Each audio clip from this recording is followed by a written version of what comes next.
Assalomu alaykum. Men oliy toifali neurolog Turg'un Mamxoya Erkinalimna. Bugun sizlar bilan birlamchi bosh og'riqlaridan biri bo'lgan migren to'g'risida gaplashamiz.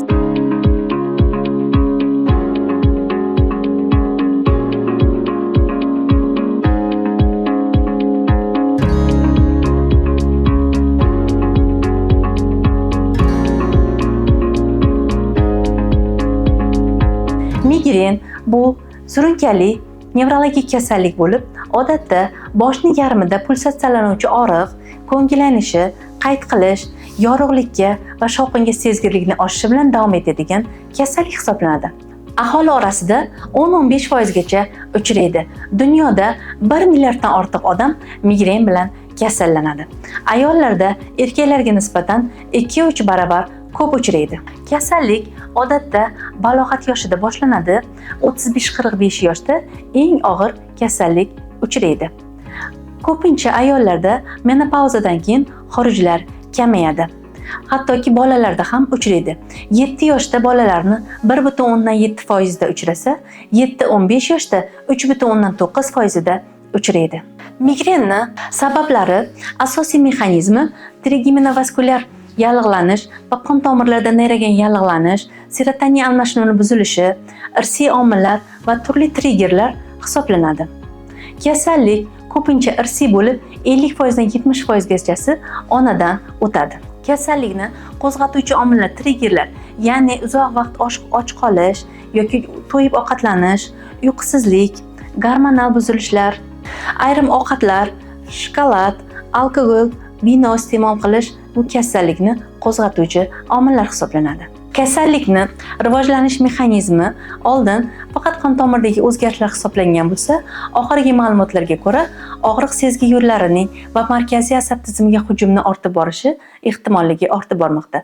Bu gipotezaga ko'ra migrenni rivojlanish mexanizmi bosh miya yarim sharlar po'stlog'idagi qo'zg'aluvchanligini ortishi va miya ustunidagi trigeminal kaudal yadroni nazoratini buzilishi migren sababchisi hisoblanadi.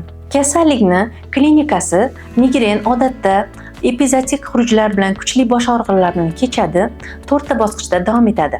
Birinchi bosqich prodromal faza. Prodromal faza bosh og'rig'idan bir necha soat yoki bir necha kun oldin kuzatiladi. Prodromal faza 2 soatdan 2 kungacha davom etadi. Bunda bemorlarda kayfiyat o'zgarishlari, turli hidlarga, turli shovqinlarga sezgirlikni ortishi, uyqu buzilishlari bilan davom etadi. Ikkinchi bosqichi, aura bosqichi og'riqdan oldin darhol kuzatiladi. Bemorlarni 30-40% da kuzatiladi. 99% holatlarda ko'rish buzilishlari, skatomalar yoki ba'zi holatlarda gemianopsiyalar bilan kuzatiladi. Aura bosqichining boshqa belgilari, nutq buzilishlari, bosh aylanishlari bo'lishi ham mumkin. Uchinchi bosqich og'riq bosqichi bo'lib, og'riq bosqichi bemorlarda 4 soatdan 72 soatgacha davom etadi.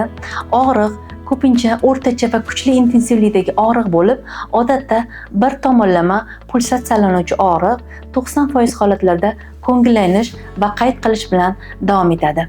Ba'zi bemorlarda prodromal faza va aura bosqichidan keyin og'riq kuzatilmaydi. Bu jim migren yoki atsefalgik migren deb ataladi. Og'riq kuchli yoki o'rtacha intensivlikda bo'lib, bemorlarda asabiylashish, charchoq hamda ish qobiliyati yo'qolishi bilan davom etadi. 4-bosqich postdromal faza hisoblanib, bu bosqichda bemorlarda og'riqdan keyingi belgilar charchoq, uyquchanlik hamda oshqozon ichidagi muammolar bilan kuzatiladi. Kasallikni diagnostikasida kasallikni maxsus tekshiruv usullari yo'q. Kasallik asosan klinik ma'lumotlarga asoslanib tashxis qo'yiladi. Kasallikni diagnostikasida bemorning shikoyatlari kuchli pulsatsiyalanuvchi xurujsimon og'riq bir tomonlama kuzatilishi, fotofobiya, fonofobiya, ko'ngillanishi, qusish kuzatilishi, bosqichlarda davom etishi, aurani bo'lishi, xurujlarni kamida 5 marta kuzatilganligi migren tashxis qo'yishiga asos bo'ladi. Kasallik asosan tenzion bosh og'rig'i bilan, klaster bosh og'rig'i bilan hamda sinus trombozlari bilan diagnostika qilinadi. Davolash asosan 3 ta jihatni o'z ichiga oladi. Birinchisi qo'zg'atuvchi omillardan qochish, ikkinchisi o'tkir simptomlarni bartaraf etish va uchinchisi profilaktik davo. Migrenni davolashda asosan nospetsifik va spetsifik davo o'tkaziladi. Nospetsifik davo bu analgetik va nosteroid yallig'lanishga qarshi preparatlar, spetsifik davo triptanlar va ergatamin hosillalari ishlatiladi. Analgetiklar va nosteroidga yallig'lanishga qarshi preparatlar asosan yengil va o'rtacha og'riqlarda yaxshi samara beradi. Yengil og'riqlarda aspirin va parasetamol yaxshi foyda bersa, o'rtacha va og'ir og'riqlarda diklofenak va naproxen preparatlari yaxshi samara beradi. Triptanlar 75% holatlarda samarali bo'lib, naproxen bilan birga ishlatilishi og'riq xurujini yaxshi qolishiga yordam beradi. Triptanlar va ergatamin preparatlari yurak-qon tomir kasalliklari bor bemorlarda yurak ishemiyasi kuchayishiga olib kelishi mumkin. Shu sababli bunday bemorlarda bunday preparatlar qo'llanilmaydi. Bunday bemorlarda disanslar vakili lasmaditan ishlatiladi. Bundan tashqari migrenda monoklonal antitelalar erenizumab, fremanezumab, galkanezumab va botulin toksini A turi ham yaxshi samara beradi. Triptan va ergatamin preparatlariga qarshi ko'rsatmasi bor bemorlarda normobarik va giperbarik kislorod terapiyasi ham yordam beradi. Bemorlarda akupunktura, transkranial magnit stimulyatsiyasi va boshqa fizioterapik muolajalar ham yaxshi yordam beradi. Surunkali migrenda topiramid, valproat natriy va botulonatoksin A turi yaxshi samara beradi. Migrenga qarshi dorilarga qarshi ko'rsatmasi bor bemorlarda ketogenetik parhez, transkranial magnit terapiya, akupunktura va kislorodoterapiyalar qo'llaniladi. Migrenni o'z vaqtida davolanmasligi bir qator asoratlarga olib kelishi mumkin.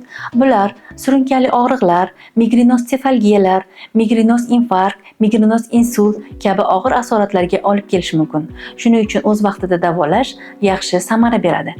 Kasallikni profilaktikasida to'g'ri turmush tarzi, stressni boshqarish hamda dorilar bilan profilaktika o'tkaziladi. Dorilar profilaktikasida asosan beta blokatorlar, propranolol, metoprolol hamda kalsiy kanali antagonistlari ishlatiladi. Bundan tashqari, bemorlarda monoklonal antitelalar erenizumab, fremanezumab, galkanezumab ham yaxshi samara beradi. Bemorlarda surunkali og'riqlarda botulinotoksin A turi ham yaxshi foyda beradi. Bundan tashqari qo'shimcha usullar, fizioterapiya usullari, vitamin va minerallarga boy ovqatlanish, vitamin va minerallar iste'mol qilish, magniy preparatlari qabul qilish ham yaxshi samara beradi. Hech qachon boshingiz og'rimasin, salomat bo'ling deb qolamiz. Bizni kuzatishda davom eting. Sizda qanday og'riqlar kuzatiladi? Izohlarda yozib keting. Keyingi videolarimizda davolash usullari to'g'risida kengroq to'xtalib o'tamiz.